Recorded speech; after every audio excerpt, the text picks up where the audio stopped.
Ezekiel 42 അധ്യായം. അവൻ എന്നെ വടക്കോട്ട് നയിച്ച് പുറത്തുള്ള അങ്കണത്തിലേക്ക് കൊണ്ടുവന്നു.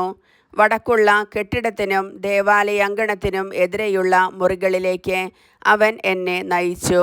വടക്കുവശത്തുള്ള കെട്ടിടത്തിൻ്റെ നീളം 100 മുഴവും വീതി 50 മുഴവും ആയിരുന്നു. അകത്തെ അങ്കണത്തിൻ്റെ 20 മുഴത്തിനടുത്ത് പുറത്തെ അങ്കണത്തിലെ കൽത്തളത്തിനഭിമുഖമായി 3 നിലകളിലായി നടപ്പുരകളുണ്ടായിരുന്നു. മുറികൾക്ക് മുൻപിൽ അകത്തേക്ക് 10 മുഴം വീതിയും 100 മുഴം നീളവുമുള്ള ഒരു പാതയുണ്ടായിരുന്നു. അതിൻ്റെ വാതിലുകൾ വടക്കോട്ടായിരുന്നു. നടപ്പുരകൾക്ക് താഴെയും മധ്യത്തിലുമുള്ള മുറികളിൽ നിന്ന് എടുത്തതിനേക്കാൾ കൂടുതൽ സ്ഥലം നടപ്പുരകൾക്ക് മുകളിലെ മുറികളിൽ നിന്ന് എടുത്തിരുന്നതിനാൽ അവ കൂടുതൽ ഇടുങ്ങിയിരുന്നു. അവ 3 തട്ടായി നിലകൊണ്ടു. ബാഹ്യാങ്കണത്തിലേതുപോലെ തൂണുകൾ അവയ്ക്കില്ലായിരുന്നു.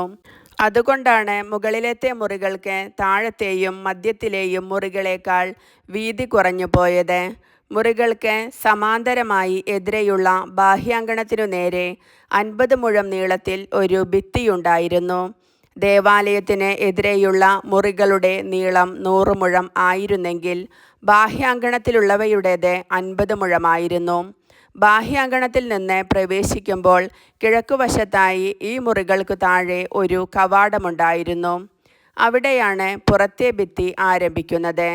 തെക്കുവശത്തെ അങ്കണത്തിനും കെട്ടിടത്തിനും എതിരെ മുറികളുണ്ടായിരുന്നു. മുറികൾക്ക് മുൻപിൽ വഴിയുണ്ടായിരുന്നു. നീളം, വീതി, ബഹിർഗമന മാർഗങ്ങൾ, വാതിലുകൾ, മറ്റു സംവിധാനങ്ങൾ എന്നിവയിൽ വടക്കുവശത്തെ മുറികൾ പോലെ തന്നെ ഈ മുറികളും. തെക്കേ മുറികളുടെ താഴെ കിഴക്ക് വശത്തെ വഴിയിലേക്ക് കടക്കുന്നിടത്ത് ഒരു കവാടമുണ്ടായിരുന്നു. അവയ്ക്കെതിരെ ആയിരുന്നു നടുഭിത്തി. അവൻ എന്നോട് പറഞ്ഞു, അങ്കണത്തിനെതിരെ വടക്കും തെക്കുമുള്ള മുറികൾ വിശുദ്ധങ്ങളാണ്. കർത്താവിന് ശുശ്രൂഷ ചെയ്യുന്ന പുരോഹിതന്മാർ അവിടെ വച്ചാണ് ഏറ്റവും വിശുദ്ധമായ ബലിവസ്തുക്കൾ ഭക്ഷിക്കുക. ധാന്യബലിക്കും പാപപരിഹാര ബലിക്കും പ്രായശ്ചിത്ത ബലിക്കും വേണ്ട വിശുദ്ധ വസ്തുക്കൾ അവിടെയാണ് അവർ സൂക്ഷിക്കുക. എന്തെന്നാൽ ആ സ്ഥലം വിശുദ്ധമാണ്. പുരോഹിതന്മാർ വിശുദ്ധ സ്ഥലത്ത് പ്രവേശിച്ചാൽ പിന്നെ ശുശ്രൂഷയ്ക്ക് ഉപയോഗിക്കുന്ന വസ്ത്രങ്ങൾ ഇവിടെ മാറ്റിവെച്ചിട്ടേ പുറത്തെ അങ്കണത്തിലേക്ക് പോകാവൂ. എന്തെന്നാൽ അവ വിശുദ്ധങ്ങളാണ്. വേറെ വസ്ത്രങ്ങൾ ധരിച്ചിട്ടേ അവർ ജനത്തിനു വേണ്ടി നിശ്ചയിച്ചിരിക്കുന്ന സ്ഥലത്തേക്ക് പോകാവൂ.